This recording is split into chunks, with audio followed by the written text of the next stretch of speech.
Welcome to another episode of The Brand Called You, a podcast and podcast show that brings you leadership lessons, knowledge, experience, and wisdom from thousands of successful individuals from around the world.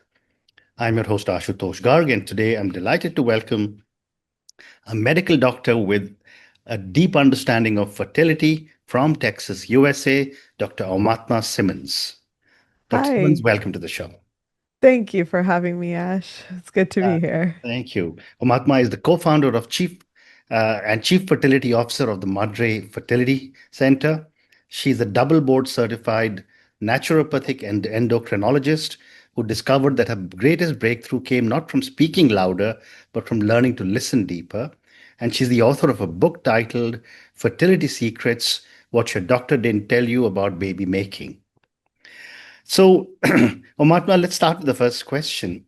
You hmm often say your biggest breakthrough came not from speaking louder, but from listening deeper. Tell me more about this and how this has impacted you. Yeah, I feel like our body, our spirit is always in connection and communication. Mm. And it is signaling us in little tiny voices that sometimes are difficult to hear, right? Because we're Yeah, so inundated with the world around us, and especially like now it's nonstop, right? Our phones, our Instagram, correct. whatever. And if we have the ability to slow down enough Mm. to be able to listen to these little whispers, I call them, Mm. then we get so much more information Mm. about what it is that our spirit is calling us into. Right. And I've had many, many moments of that in my life. Some that I didn't realize till years later, and some that in the moment I was like, absolutely, this is it. One of the biggest ones was being in undergrad. I was very much not interested in going to medical school. Hmm. But that was, of course, what my parents had decided. You're going to be a doctor. Mm. And for me, it had felt weird or something was not right with going into medicine. Mm. And and I kept trying to ask questions to my professors who were like, "Oh, you're crazy. There's no like mind, body, spirit. You can't bring it all together. You're Mm. woo woo. Like go somewhere else, you know?" And at the time, I was like, "Okay, this is what I'm thinking is too different." But that voice kept going. Mm. And when I received some junk mail that would have been junk mail Hmm. at my parents' house, and the cover said mind, body, spirit. Mm. And then underneath it said Bastyr University College of Naturopathic Medicine. And I was like, medicine, mind, body, spirit. I didn't even have to open the piece of mail, right? I was pretty much Mm. like, okay, Amazing. this is it. This is Right, it. right, This is what I'm right. gonna do. Fascinating. Um, but if we don't listen to these whispers, then sometimes they get louder and sometimes they contribute to a loss of our energetic vitality is what I Mm. believe. Yeah. Fascinating, fascinating. And what challenges did you face while evolving from a clinical practitioner to an intuitive leadership guide, and how did you overcome these challenges? Yeah, it's still in transition, honestly. Hmm. I don't feel like I identify as that intuitive guide, leader, whatever. I still, if someone says, who are you? What do you do?" I'm like, "Oh, I'm a doctor." It's just so default. Correct. But what is interesting, or what I've been realizing, is that as I I have been a doctor for a very long time, almost Mm. 20 years. Mm. And um, that it is because of it, not in spite of it, Mm. that I am being called into this next stage Mm. of leadership, of showing up differently in the Right. world. And for a long time, I was trying to like um, make a shift, right? Like, oh, I have to leave this ship to get on this other ship. Mm. And what I've realized is that they're both the same. Hmm. It's just a bigger ship, right? And that struggle was going on in my head for almost 5 years Right, lately. right. So it is just coming to the point where I feel more integrated and that Fascinating. these are not two different ships. Hmm. The stuff that I learned about hormones and fertility and just life and mind, body, spirit, and all the things that I've been talking about for 20 years Hmm. are exactly integrated into what what may be called like hormonal leadership, where Hmm. we're more in tune, more connected with our hormones as a guide into our like what our soul is calling us to be in the world. And that's what Amazing. I'm calling leadership. Yeah, Yeah. fascinating. As a double board certified naturopathic endocrinologist, how do you see naturopathic medicine filling gaps left by conventional medicine? Yeah. This is such a great question because we're in the US at least. I've seen um, a lot of our conventional medical counterparts Hmm. want to embrace and train in what is called functional medicine, Hmm. which is very similar to naturopathic medicine Right. in the sense that we want to understand what is the root of the problem, Hmm. and what is happening under the surface and not Hmm. stop at the basic labs that show everything is normal, but to go a step deeper. Hmm. And there are more and more doctors that are moving in that direction. Hmm. Yet there is a big uh, gap of a population that is still being medicated, still not realizing that, taking Prilosec for their heartburn is Hmm. not the solution Correct. that is going to be long lasting. So Hmm. naturopathic medicine really has the opportunity to step in and say, hey, I can give you the Prilosec if that's what you really want. Hmm. But we can also look at, oh, you might have this bug in your stomach that is causing you to have this heartburn, which we can get rid of the bug and then you don't Hmm. have heartburn. Hmm. So naturopathic medicine, I think, is like a very unique field that is still very small. There's only 8,000 of us in the whole country. Hmm. And I can't remember how many in the world, but very small numbers Yeah, compared to conventional medicine. correct, correct. And I guess Um, even a much smaller number would have both a medical doctor and a naturopathic oh specialist like yeah, yourself. that's very, oh no. So I'm not a conventional endocrinologist. I'm a naturopathic endocrinologist. Yeah. So our board certification is sort of in this place of I love hormones. Mhm. I specialize in hormones, but I specialize in working with them in a more natural way. Mm, amazing. Yeah. Tell me, Amatna, what are some of the most common misconceptions people have about fertility that you try to correct? Gosh, so many. I think the first one is what so much of fertility is founded on, which is female fertility declines at the age of 35. Hmm. And that I think is the biggest misconception Right. because if we put to, oh, you're over 35, so you're automatically going to have issues with fertility Mm, versus someone that's 30 or 25 or 27 mm, that is automatically not going to have fertility issues mm. because of their age. And I think both are equally detrimental. Right. One is it doesn't follow any kind of logic or data, Mm, right? It's not based in science that this 27-year-old is not going to have fertility mm, issues. mm. But then the second misconception comes up because we've believed that her age is going to have her not be a problem Mm, or not have a problem. And then B, we tell her, hey, try for 12 months to conceive and start your family.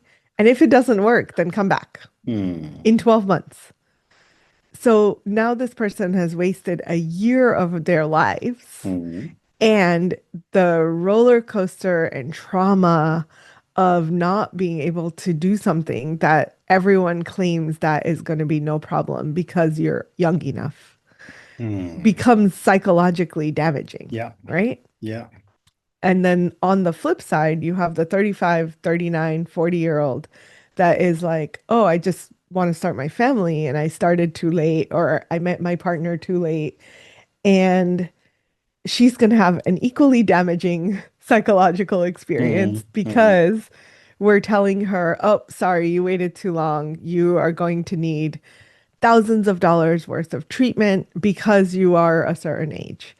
And what I've seen in my practice is that because neither are really true, what I prefer to base it on is how do we understand your fertility beyond your age? mm, How do we assess what is happening under the surface where we can say, oh, you might actually have PCOS? mm, And then to be able to go and get diagnosed with the actual condition that can be treated mm. if we know what it is.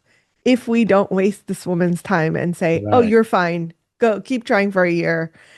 For someone who has PCOS, trying for a year is useless. Like she's not even having ovulation Correct. cycles. It doesn't matter. Yeah. So it is really, really, really important to change this conversation. And some of that work is what we've been doing at Madre Fertility, where we want to create, we created a free tool to have people understand what their root causes might be of their Mm, fertility issues mm, or potential fertility issues. mm, So this is where the 25-year-old can say, "Hey, I know that I want to have a child. I'm not ready right now, but I want to have a child someday. And I want to make sure that I'm checking in on what my body is saying about my hormones, about my fertility, about the relationship that I have to my ovulation, my menstrual cycle, all of that. If we can assess it regularly, then mm. we can tell this woman, hey, you're good. It will be fine when you are ready. Yeah. Or we can say, actually, I would start working on these. I would start working on PCOS at 25 if you want to have a child at 30, right? Like that's a very logical next step because these women are being placed on birth control to quote unquote regulate their cycles when that's not how it works. Your birth control doesn't regulate your cycle. It looks like you're having a regular cycle. It's doing nothing to your hormones. So, most of the women that get put on birth control because they have irregular menstrual cycles or Mm, anovulation or whatever it is, they're being put on birth control as a band-aid that when you take that band-aid off, there's a festering wound that is not healing. mm. Well said. And it's actually become worse. Correct. Correct. Tell me, Yeah. how do you balance ancient wisdom and modern science in the solutions you provide through your institute?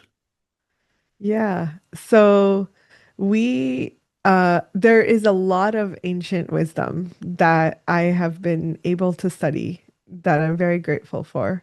One is Ayurveda, of Mhm, course. mhm, I had the opportunity to study under a beautiful master in Gujarat, mhm, and being able to learn from her students and all of that, I found it really important to kind of realize that I don't know enough. I really don't. mm. I like the more I know about Ayurveda, the less I know. Yeah. But I can take some of the core principles and apply them to every person that I work with. Mm, And the core principles are understanding that your body is unique, your what your tendencies are towards maybe um, health or what you're going to be predisposed to mhm. is often based in your body type. Right. And if we understand your body type, we can adapt your diet and lifestyle to Mm, your body type to bring balance. And right. that's the core of it is like, how do we bring balance? Mm, Then Chinese medicine is another ancient art yeah. that I had the opportunity to study a lot in school. So I bring these two modalities into how I think about things. I may not be the Chinese medicine expert, I'm not the Ayurveda expert, but all of that wisdom is informing how we visualize someone.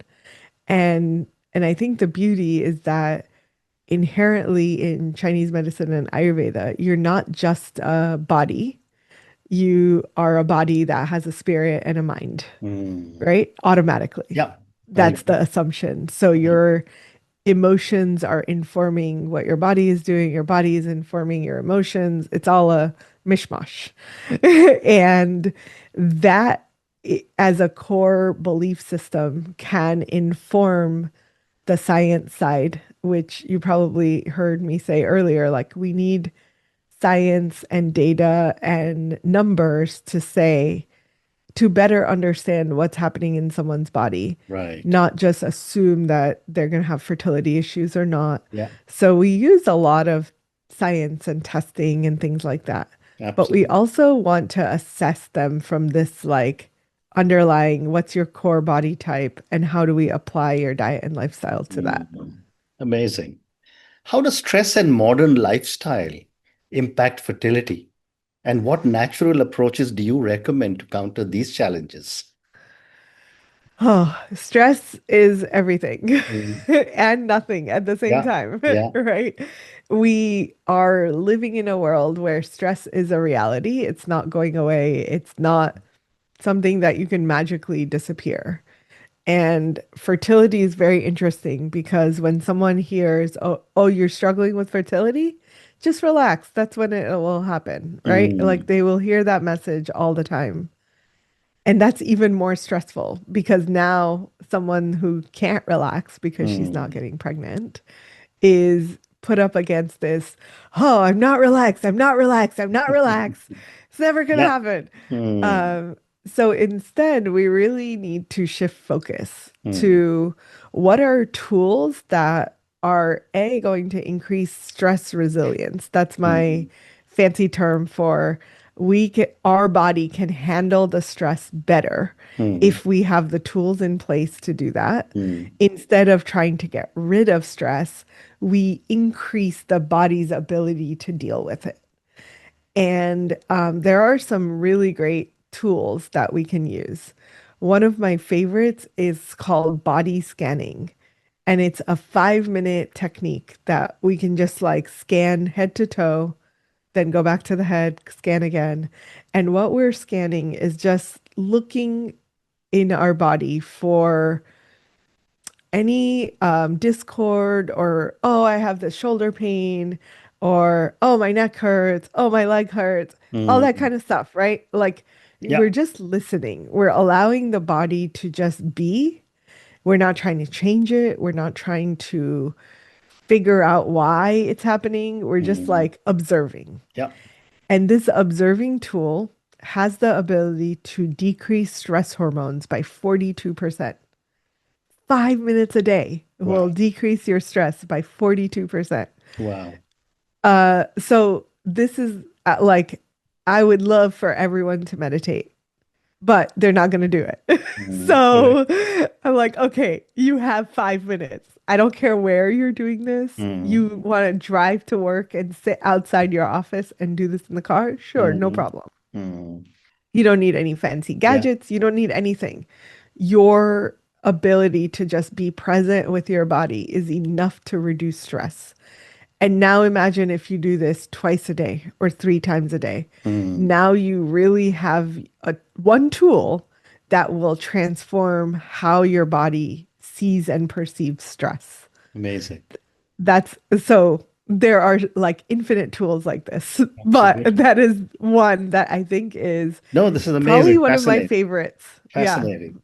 Yeah. Fascinating. But tell me, for my viewers and listeners, can you explain? You've spoken a lot about hormones.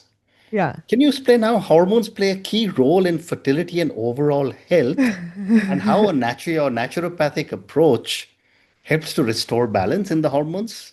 hmm Yeah. So hormones are everything when it Mm, comes to fertility. But what we don't realize is there's way more hormones than we have been told. mm, So in the fertility world, there are hormones that are called FSH and LH, follicle stimulating hormone, luteinizing hormone. These mm, two hormones are from the brain. They talk to the ovaries and tell the ovaries what to do. mm, In men, these hormones tell the testicles what to do. So they're also responsible for testosterone production and sperm mm, production in men. Um, so these hormones are pretty crucial to how our body regulates the rhythm that it is going to use to know when it's time to menstruate, mm, when it's time to produce follicles, when mm, it's time to ovulate. And then the key other hormones for fertility are estrogen and progesterone. So those are kind of the four hormones that are considered the primary things that in the conventional medical world, those are the four hormones that they're trying to regulate or give you or take away to get your body to do what they want it to do, mm. which is produce lots of follicles that they Yeah. can retrieve, fertilize, and put back into your body. Mm, In the natural world, we understand that beyond these, what we call fertility hormones, mm, there's a whole host of other hormones that are influencing your fertility. So, something basic like talked about stress. So, let me start there. Cortisol, which is um, cortisol teeter totters with melatonin, and that mhm. creates the circadian rhythm for our bodies. Yeah. The circadian rhythm is the fundamental hormonal system of the body. Mm, If you don't sleep well, or you don't wake up rested, mm, or you're exhausted all day, those are really easy signs that everything else is shut down because your mm, body is not regulating stress well. So that's a really good starting point. The second one is insulin. mm, So the regulation of insulin and blood sugar is the second balancing point of fertility. If you produce too much insulin or too little insulin, it's going to affect the quality of the eggs or the mm. quality of the sperm in men. Right. And then the third is thyroid. Mm, So thyroid gets kind of put to the side, no one pays attention to it, but what we understand from the science side mm, is that there are actual receptors on the ovaries for thyroid hormone. mm, So there is a direct connection between thyroid and ovaries and what the ovaries do. mm, And ovaries are, forever, they've been thought of this like container for all the eggs. They just hold all the eggs. In fact, what science this study just came out maybe 2 weeks ago. What they have found is that actually they're not just this like container, they're actually alive and breathing and in communication with the rest of our body. mm, And what these scientists have labeled it is like there are these neighborhoods around a follicle or an egg that is is like the neighborhood that helps that egg survive, which is amazing to think mm, about, right? Like you have millions of these eggs, and then you have these little neighborhoods around every egg to help support the sustenance of that egg. right. It's that important. Mm, So Thyroid is one of the regulatory hormones that is impacting ovulation, whether or not your body is getting a signal that it's safe to get pregnant or not. All of that is happening via the underlying hormones, not the fertility hormones as we define Mm, them. amazing. So, as a naturopathic doctor, it's really like it's the relationships between these hormones that is really important to understand and to realize that giving and I'll say this because it's very common in the fertility world. Someone is struggling with fertility, the first medication that they get will be progesterone. They go even unfortunately, even a lot of my own colleagues, naturopathic doctors, will say, "Oh, it looks like you don't have a long enough luteal phase. Let's give you progesterone." Mm, That is as much of a band-aid as the birth control, in mm, my opinion, because your body is really designed to make this hormone. So if that hormone is not being made on its own, then we have to wonder, like, why is that not happening? mm, And the solution is almost never to give progesterone. We will wait months and months and months before giving progesterone because we know that if we help support egg quality, if we help support the environment that these eggs are in, the body will do what it's designed to do, which is make mm. progesterone. So that's kind of the key around all of the kind of more holistic or naturopathic ways to look at hormones. Amazing, amazing. You know, I can keep talking to you, Aumatma, but we're running out of time. I'm going to have only time for one more question for you. Sure. I'm trying to decide what to ask you. But the question I want to ask you is if you could change one common practice in conventional fertility treatment, what would it be and why? Just one. Okay.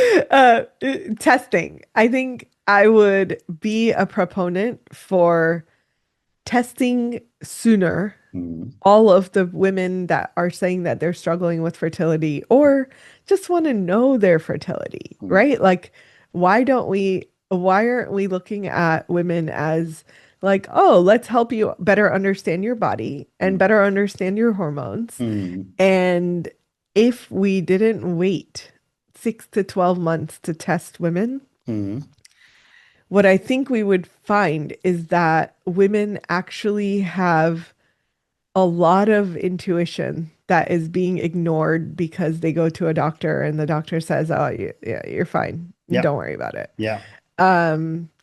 We would we would be empowering them to better understand their bodies. Mm, And if they understood, "Oh, I have this issue," or "Oh, my insulin is dysregulated," or whatever it is, that's enough to have a little bit of time to make diet and lifestyle changes that will change everything for this person. They may not need $20,000 worth of mm, treatments mm. if they just were getting that information sooner and making a change sooner. Wow. So I think that Mm, would change everything is let's let's just test. Why are we guessing about what's happening? incredible. And on that note, I just want to say what a fascinating conversation this has been for me and for my viewers and listeners. Thank you for speaking to me in such detail about fertility. I know many, many, many people all over the world are constantly are being challenged with this constant thing of uh, having fertility, whether it's for men or for women. They have their own set of challenges. I think some of the questions that I've asked you hopefully will answer some of their concerns. But thank you again for speaking to me. I had several other conversations in another aspect of leadership, but I think that I'm going to reserve for another conversation some other day. Thank you for speaking to Wonderful. me and good luck. Thank you for listening to the brand called You Videocast and Podcast, a platform that brings you knowledge, experience, and wisdom of hundreds of successful individuals from around the world. Do visit our website www.tbcy.in to watch and listen to the stories of many more individuals. You can also follow us on YouTube, Facebook, Instagram, and Twitter. Just search for the brand called You.